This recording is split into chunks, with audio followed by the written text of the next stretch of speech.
Hey, everybody. Welcome back to the Side Hustle and Heartbeat. I'm Maya, MJ, and today we are tearing into that viral Jayda Cheaves clip, the one where she says, and I'm paraphrasing, men would be nothing without women, and that women are the prize. Yeah, it blew up. People are mad and people are making think pieces at 2 a.m. So let's get into it. Darius, you ready? Always. Let's go. This one's spicy. Jada's got a huge platform. Entrepreneur, influencer. When she says something blunt like that, people listen. Right. For context, she said it on a public clip. People clipped it, captioned it, memed it, and then the replies did the rest. Some folks loved it. Women flexing, finally. And some men took it as an existential insult. So, we're going to unpack why that line lands so hard, why it triggers, and what the real takeaway should be. Sound good? Sounds good. And I'll say up front, Jada's not wrong to celebrate women's value, but man, saying man would be nothing? That's bold. It's a claim that demands pushback. Fair. I'm not here to gaslight men, but I also want to protect the nuance. Let's start with why so many women resonate with the women are the prize message. From emotional labor to social standards, there's a long history of women doing behind-the-scenes work that lifts men up. I mean, you watch a lot of those "he made it after he met her" timelines on Instagram, and there's something to that. Yeah, I get that. I've seen the timelines too. A lot of guys straighten up when there's a real relationship on the line. Responsibility, accountability, those things motivate. But is that motivation coming from the woman herself or from the idea of status and legacy that comes with partnership? That's where I push back. Okay, good question. I'll answer with an anecdote. I had a friend, brilliant, creative, no drive for stability, until he met his partner, who had firm boundaries and a 9 to 5 and said, "I want partnership, not a project." He leveled up. That was real. It wasn't manipulation. It was partnership with clear standards. I can relate. For me, it's like meeting the right person flipped a switch. But I also believe a man should be building before he's dating seriously. There's value in being established so you're not trading your whole momentum for someone you're still testing. I hear you. That's the be established before dating argument. But to be fair, life doesn't always follow that neat script. People grow through relationships. The bigger point women are making with the prize language is reclaiming worth, saying we hold standards, we pick partners who elevate us, and yes, we deserve praise for the emotional and logistical labor we bring. It's not meant to degrade men, it's meant to correct centuries of being undervalued. It's not meant to degrade men. It's meant to correct centuries of being undervalued.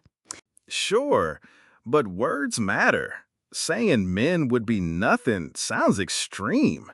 There are men who feel reduced by that. Men provide too: emotional support, protection, labor, mentorship. The binary framing sets off defenses, and then boom, we're in online war mode. High value man versus pick me. Totally. And that's what bugs me about the social media swirl.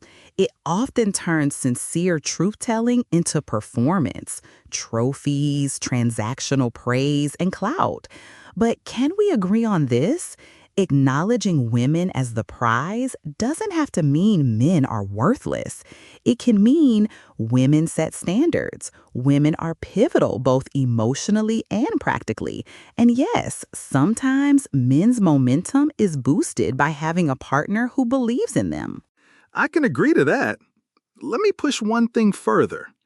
I think too many men have had their identities tied up in being the provider because of traditional masculinity. That's both a source of pride and pressure.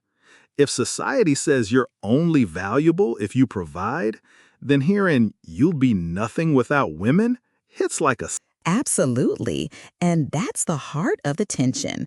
We've socialized men to measure worth by output, and we've socialized women to take on invisible labor. Both scripts are damaging. Jada's clip is a flashpoint because it exposes that imbalance, but she frames it as women being the prize, which flips the script. Some men feel humiliated, some women feel vindicated. Let me ask you straight, Maya. Is it possible to celebrate women being the prize without promoting a worship me mentality? Because I see men online treating this like entitlement. I need a trophy girlfriend so I can flex. That's not healthy. Yes, and that's an important distinction. Being the prize should mean being cherished and respected, not worshiped as an object or used as status. It's about standards, not possessions. Find me someone who lifts your emotional intelligence, and you'll see the difference between real partnership and glossy flexing. Right. So, how do we shift people from performative language to practical action? Because right now, the discourse creates winners and losers rather than partners. Men get defensive and women get defensive. Nobody wins. We start with mutual elevation. Practically, share labor, emotional and domestic, and credit one another publicly and privately. Set standards that apply to both partners. Say aloud, I appreciate you in measurable ways, time, decisions, resources, and stop monetizing relationships as status posts. It's exhausting. Amen. I'd add, men should build internal purpose outside of someone else's validation. Yes, be inspired by a partner, but don't make them your entire reason to exist. That's emotionally risky for both sides. Also, call out entitlement when you see it, from men or women. Agreed. And on the valuation piece, women saying we're the prize is partly a response to centuries of being told we're secondary. It's a linguistic reclaim, but it's gotta be coupled with reciprocity. Admiration should be mutual. Also, I want to call out something. Emotional labor is not romantic brownie points. It's work. Paying attention, remembering birthdays, supporting career shifts, those are contributions that often go uncredited. Okay, quick example. When I was struggling with a career pivot, my partner sat through late night spreadsheets with me and asked the right questions. That support mattered more than any like on IG. So I get how integral partners can be. Exactly. And women are often expected to do that for free. So when someone like Jada says women are the prize, a lot of women hear, finally, somebody's seeing our labor as central, not accessory. That validation is powerful. But we also need to push back on the hyperbolic phrasing. Men would be nothing erases men's own contributions and growth. That erasure fuels resentment. So the rhetoric should be, women are often a major motivating factor, and their standards and care contribute to many men's growth. More accurate, less annihilating.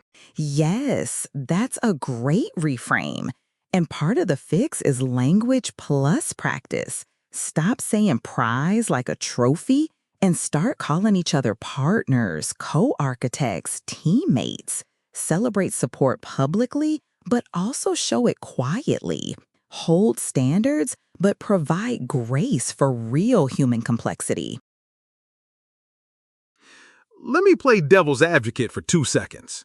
Some men look at the women are the prize narrative and see it as license for women to be picky and then act superior. That bruises egos. How do women avoid that trap? Let me play devil's advocate for 2 seconds. By checking entitlement, being the prize doesn't mean you're above criticism. It means you bring value and expect reciprocity. A high standard is not a high throne. We should demand mutual effort, not servitude. Also, own your criteria. Are you asking for shared values or for someone to do all the emotional labor while you collect benefits? Be honest. Smart. And men should ask themselves, am I seeking a partner or seeking validation? If it's validation, fix that first.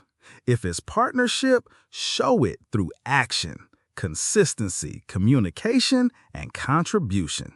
Yes, let's give listeners a quick practical checklist before we wrap. 1. Define your personal value outside of relationships. What makes you proud of you? 2. List the non-negotiables you bring and expect. Emotional labor counts. 3. Ask, does my partner push me to be better and do I push them? 4. Call out performative flexing. Likes don't equal love. 5. Practice gratitude publicly and privately. I'd add a mic drop tip. Start building first, not to impress someone, but so you can offer partnership without emptiness. Financial stability, emotional health, purpose, those are gifts you give yourself and your partner. And for the social media natives in the room, remember this. Clips and hot takes are fast food for conversation. They're designed to make you react, not reflect. Jada's phrase did that. And part of our job is to breathe, think, and then respond with nuance. Exactly. So, final thoughts? Maya? Final thoughts? Jada tapped into a real feeling. Women want to be seen as central, not secondary. That's legitimate. But we should translate that pride into partnership rather than pedestalizing or tearing men down. Mutual elevation, not zero-sum worship. And Darius? My final thought. Men, you matter. Own your growth. Appreciate the women who hold you up and don't let words like prize make you shrink. Build yourself so you can be a partner, not a project. Respect and reciprocity. That's where power lies. Beautiful. All right, listeners, we want to hear from you. Slide into our DMs, leave a voice note, tell us, did Jada's clip hit you as validation or insult? How do you define the prize in real life relationships? We'll read some responses next week. And if you're single and stressed about standards, first, breathe. Second, list your values. Third, stop chasing clout relationships. Build something real. We'll talk through online receipts next episode. Thanks for listening. I'm Maya, MJ. I'm Darius. Peace.